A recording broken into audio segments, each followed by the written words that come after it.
Friends, hello and welcome on techguruspeaks.com. Today I would like to discuss a special topic that is basically related to Java exception handling and method overriding. The exact name of the topic is Java throws clause with method overriding. So now we will see using method overriding with the presence of throws clause, what are the different scenarios that may arise in a Java program and how to deal with it. So that is the basic concept that we are going to discuss here. So there are basically two rules. The first rule states that if the method of superclass doesn't declare any exception, so that is a main thing to consider for rule 1. If the method of superclass doesn't declare any exception, and for rule 2, the main statement being if the method of superclass declares an exception. That means for rule 1 and rule 2, the statements are just opposite. You have already saw the tutorial of method overriding.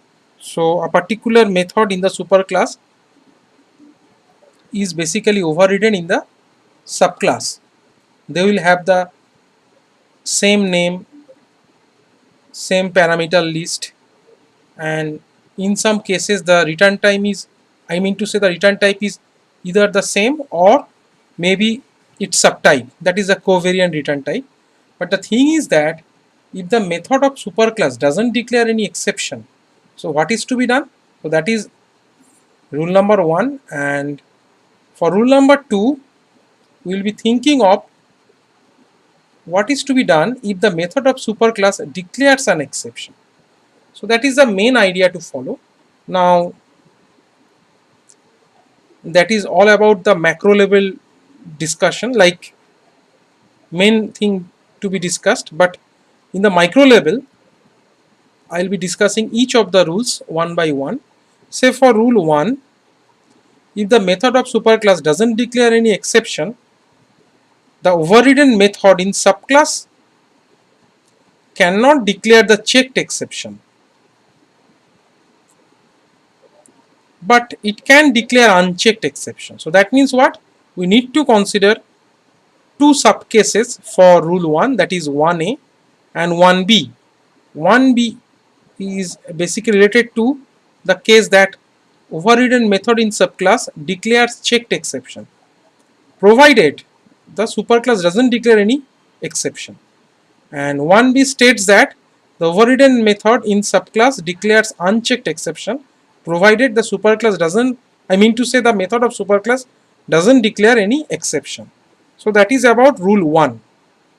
Now for rule 2, it is just opposite of rule 1, that means the method of superclass declares an exception. Now we can have four scenarios for rule 2, like 2a, 2b, 2c and 2d. Now if the method of superclass declares an exception, the overridden method in subclass can declare the same exception, that is 2a. It may declare the subclass exception, that is 2b. It may declare no exception, that is 2c, but it cannot declare the superclass of the exception, so that is case 2d. So these are the different rules to be followed for Java throws clause with method overriding. So the basic thing to be followed for rule 1 is that the method of superclass doesn't declare any exception, but the subclasses version of method can. Now for 1a it may have the checked exception, and for 1b it may have the unchecked exception. The checked exception in the subclasses version of method is not allowed, but the unchecked exception in the subclasses version of overridden method is allowed. Now for rule 2, if the method of superclass declares an exception, The overridden method in the subclass can declare the same exception, that is 2a. For 2b, it is to be considered the subclass exception. For 2c, the subclass's version of method may not declare any exception, and for last case, that is 2d, the subclass's version of method can declare.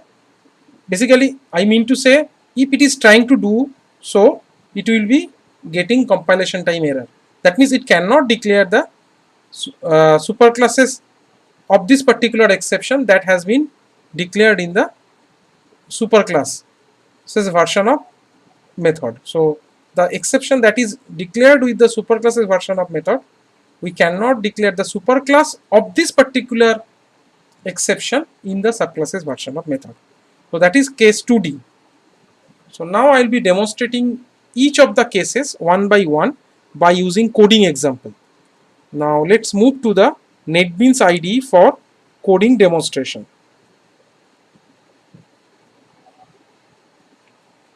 So now I have got NetBeans IDE. So first it will be showing case 1a. That means we are having two classes.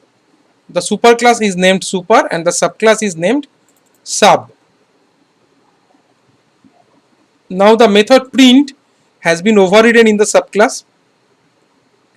In the superclasses version of method named print, it doesn't declare any exception. You can see it here.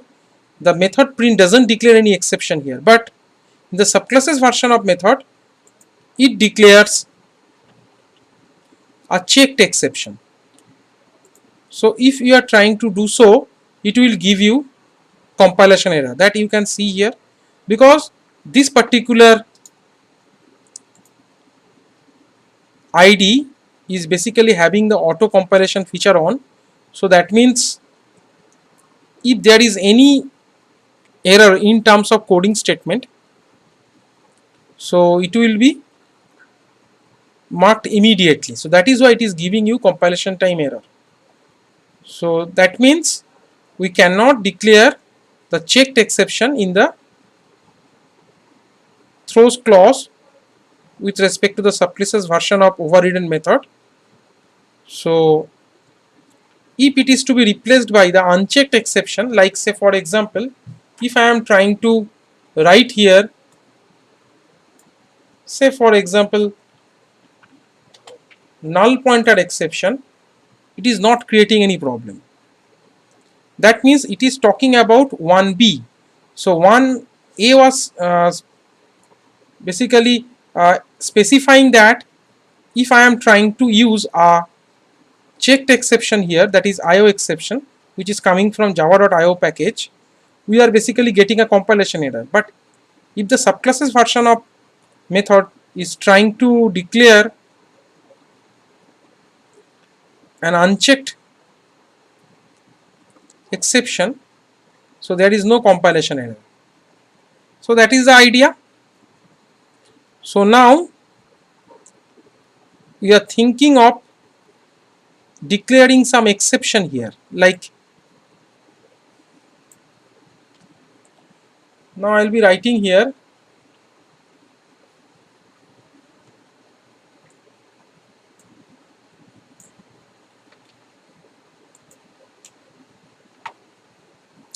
now it is rule number 2. That means the exception that I have declared here with the superclasses version of method is having the same exception with the subclasses version of method.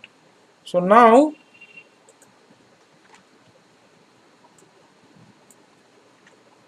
since exception is the superclass of all, it will be covering all of the exception objects. So that is why I have written here throws exception in the main method. So there is no problem. So if I run this program, you can see it here like from superclass and from subclass. Clear? Now for rule 2b,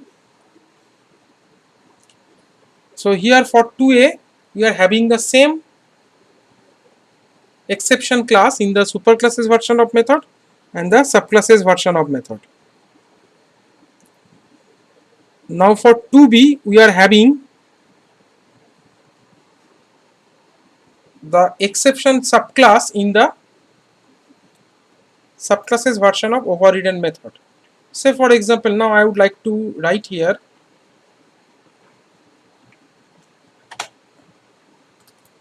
a subclass exception of IO exception with respect to the subclasses version of overridden method. So there is no problem, the program will run smoothly. So that is about 2b. Now 2c is saying that you may not declare any exception, so that is also allowed.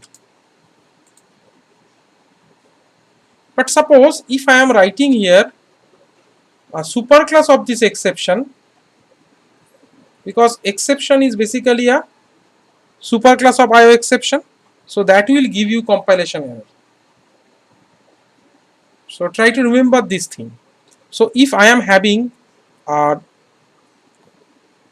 exception to be declared by using throws clause for method overriding, that is for rule number 2, it can declare the same class, that means this one, or it may declare the subclass of the exception declared in the superclasses version of method, or it may declare no exception, but it cannot declare the superclass exception in the subclasses version of overridden method. So that is the thing that may be considered as case 2D. So these are the scenarios that may arise during the Java program execution. And so what is to be done and what not to be done will be decided by the rules.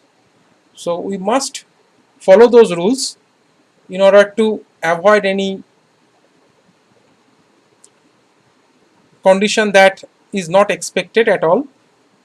So I hope that you have understood the rules for throws clause with method overriding, and in future you will be able to write such programs in your project related to Java coding,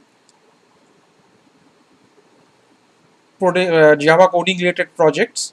So I also hope that you have thoroughly watched this video, and if you like this video then please don't forget to subscribe to my YouTube channel. Here comes the URL of my YouTube channel, and please visit my website techguruspeaks.com, and this is my email ID admin@techguruspeaks.com. Have a nice day. Thank you very much.